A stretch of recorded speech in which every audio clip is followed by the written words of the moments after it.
اهلا البنات، اهلا الغزالات ديالي، لاباس عليكم؟ اموركم هانيه على خير وبخير. مرحبا بكم في فيديو جديد على قناتي وقناتكم يوميات جاسم المغربيه في البحرين. وكيف العاده نبداو كلامنا بالصلاه والسلام على سيدنا محمد، اللهم صل وسلم على سيدنا محمد.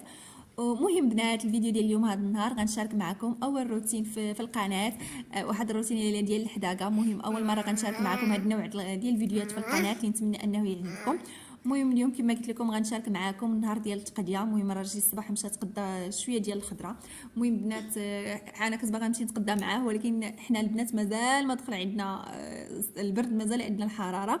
قال لي صافي غير جلسي، وقلت لي صافي هنيتيني. وهنا البنات جاب لينا معاه حتى شويه ديال السقاطه ضروري، وجاب لي معاها البنات الزبده، حيت كنت تقديت نهار قبل ونسيتها. انا البنات ضروري خصني نهار التقديه ضروري خصني ننسى شي حاجه.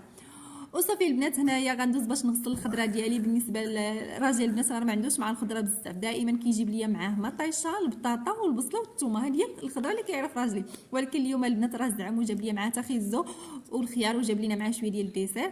وصافي البنات هنا غندوز باش نغسل الخضره ديالي. انا البنات ضروري خاصني نغسل الخضره، واخا ما كانش هاد كورونا كنت كنغسلها، حيت ما كنعرفوش ان هذاك الشخص اللي كيمشي يتقدى واش يدو مغسوله ولا ما مغسولاش. ضروري خاصني البنات مني نجيبها نغسلها. بالنسبه للغسيل ديال الخضره ديالي البنات كندير لها غير الماء وشويه ديال الخل. انا البنات كنستعمل الخل الابيض.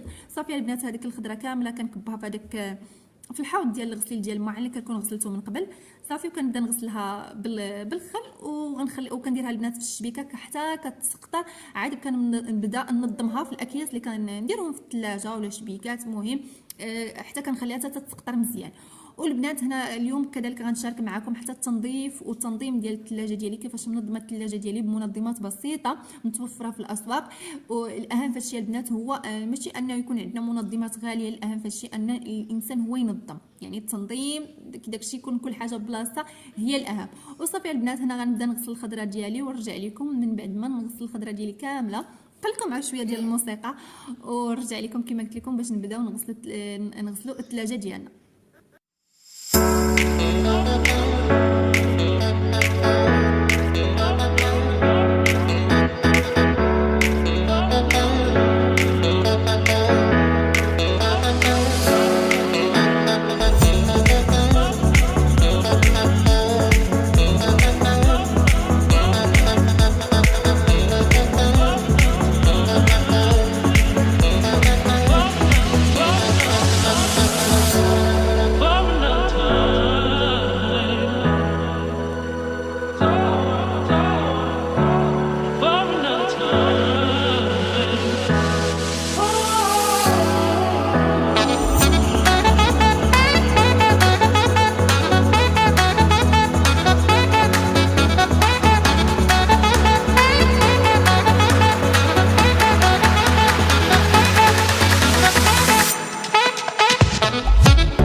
من بعد ما غسلت الخضره ديالي وخليتها كتسقطر، دزت نيشان الثلاجه خويتها كامله وجبت هاد الطاجيرات ديالها البنات بديت كنغسلهم. بالنسبه لي انا البنات كنغسلهم غير كناخذ هذيك الحليفه وكنغسلهم غير بالصابون ديال الماعن، ما كندير لهمش نهائيا جافيل.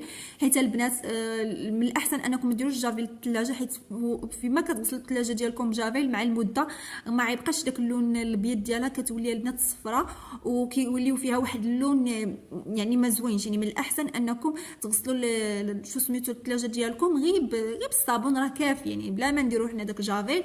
حيت كيف قلت لكم مع المده ما كيتبقاش عندي داك اللون ديالها الابيض. انا البنات الثلاجه ديالي تبارك الله دابا راه عندي 3 سنين، واللي شافها كيقول لي ثلاجتك باقا جديده، حيت البنات ما كنديرليش نهائيا جافيل. يعني كنحافظ دائما على شو سميتو التنظيف ديالها العميق. كان دايره البنات ما غتشوفوا دايره دوك لي طابي فوق الدجاجه باش يعني شي واحد جار شي قرعه ما تجرح ليش الدجاجه، يعني محافظه على الثلاجه ديالي. وكما البنات وقت ما يعني لا حافظتوا على الحاجه ديالكم راه كتبقى بحال يلاه جديده. وهنا البنات كما شفتوني دزت كنغسلهم كاملين، وغنغسلت هذوك الطابيات معاهم وغنخلي كلشي ينشف، وغندوز البنات باش نغسل الثلاجه ديالي. مهم بنات كما قلت لكم راه هادشي اللي يعني راه هادشي راه بسيط. يعني الاهم في هادشي انكم تحافظوا على النظافه ديال الثلاجه ديالكم. وصافي البنات هنا من بعد ما ساليت الغسيل ديالهم كما كتشوفوا خليتهم هنا كيتسقطروا، وغندوز ديريكتومون باش نغسل البنات الثلاجه. حيت البنات هاد السيمانه الثلاجه ولات حالته، حيت كنت مشيت عند حماتي وراجل يبقى في الدار لا ورد ودار في الثلاجه ما بغى. كما كتشوفوا راه عرفتي ولات الثلاجه حالتها. انا البنات ما عمر الثلاجه ديالي ما وصلت يعني لهاد الدرجه، ولكن من جيت دابا مكبوب فيها العصير، مكبوب فيها ما عرفتي البنات حتى لقيتها حالتها. المهم البنات هنا دابا كما قلت لكم غندوز عليها كامله بالحليب بداك الصابون، ديك الحليفه وداك الصابون ديال الماعن صافي البنات. وكندوزها ومن بعد كناخذ واحد الخريقه اللي كتكون فازقه وكندوزها عليها. من بعد البنات كندير ليها البنات انا غير الخل، يعني الا بغيتو تعقموا الحاجه ديروا لها غير الخل البنات. انا الخل كنستعملو للثلاجه حيت كيعقمها كيعقم. وكما قلت لكم البنات انا غنغسلها كامله وغندوز عليها من بعد واحد شو سميتو الخريقه ديال اللي كتكون ناشفه. وكندوز على البنات ملي كنسالي كناخذ واحد الخريقه اللي كتكون ناشفه حتى هي كندير فيها شويه ديال الخل صافي وكندوز عليها.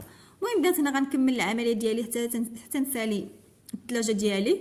وكما قلت لكم البنات اهم فهادشي انكم ما ديروش لا جافيل، حيت البنات جافيل كيرد لكم الثلاجه ديالكم صفراء وما يبقاش فيها داك اللون زوين وما تبقاش ديما تبان جديده. يعني مع المده كل مره يعني كل فيما تبغي ديري لها التنظيف غديري لها جافيل كتولي البنات مع المده صفراء. والاهم فهادشي البنات هو تحافظوا على الحاجه ديالكم خصوصا بحال هادشي يعني بحال هاد الاجهزه الالكترونيه. يعني ما كنشريوهمش دائما، يعني ماشي بحال الماعن لا تخسروا لا تخسرت شي حاجه غنعاودوا نشريوها. ولكن بحال هاد شو سميتو الاجهزه الالكترونيه ما يعني كنشريوهم مره يعني لا تخسرت لنا الحاجه يعني ما بقاش فيها يعني ما بقى فيها ما يتصلح عاد كنشريوها.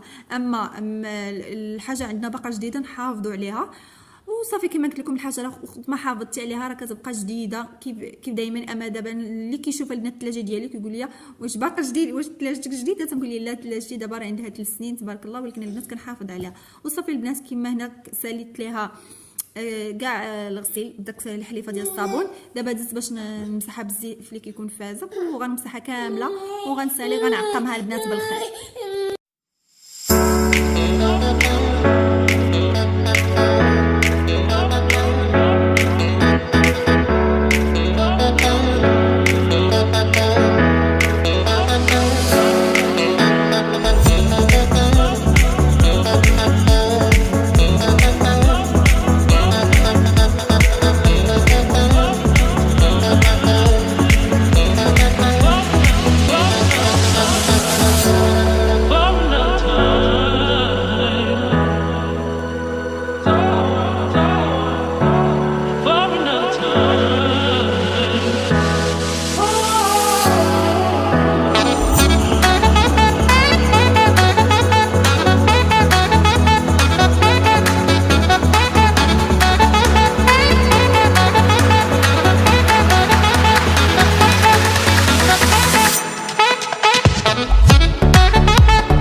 البنات من بعد ما كملت الثلاجه ديالي كما كتشوفوها راه ولات كتشعل ورجعت كل حاجه لبلاصتها. ودابا البنات غنوريكم الشكل النهائي من بعد ما درت لها المنظمات ديالها. وهنا البنات من بعد ما ساليت الثلاجه ديالي في الغسيل الا ورتبت كل حاجه لبلاصتها كما كتشوفوا. واول حاجه البنات استفدت هاد داكشي ديال العصير ودانون واي حاجه كنحتاجوها وكل شبيكه الا ودرت فيها حاجه. المهم الشبيكه الاولى درت فيها مطيشه والثاني درت فيها البنات داكشي ديال العسل والفرomاج وكاع الانواع ديال الفرomاج اللي كنستعمل لا ديال الساندويتش وديال اللي كنديرهم في الشلاضه. وهاد لي بوطه البنات وحده درت فيها الزبده وحده درت فيها الفرomاج زوينين البنات وحده راه دايره فيها الكاشير والمورتاديلا. والشبكه الثالثه هذه اللي لتحت درت فيها دايره فيها البنات كاع القراعي ديال المخللات. مع هنا ضروري البنات كياكلوا المخللات في الماكله. وديك البواطه البنات دايره فيها البيض كما كتشوفوا. الخضره ديالي راه غسلتها وستفتها تما. المهم البنات هذه الثلاجه ديالي كما كتشوفوا نظمتها بداكشي البسيط اللي عندي. الاهم فشي ان داكشي يكون منظم وكل حاجه بلاصتها. وان شاء الله البنات الا درت شي تغيير جديد للثلاجه ضروري غنشاركو معكم. وهنا البنات كنكون وصلت معكم النهايه ديال الفيديو. نتمنى الفيديو ديال اليوم ينال الاعجاب ديالكم وما تنساونيش من اللايك ديالكم. بسلامه عليكم.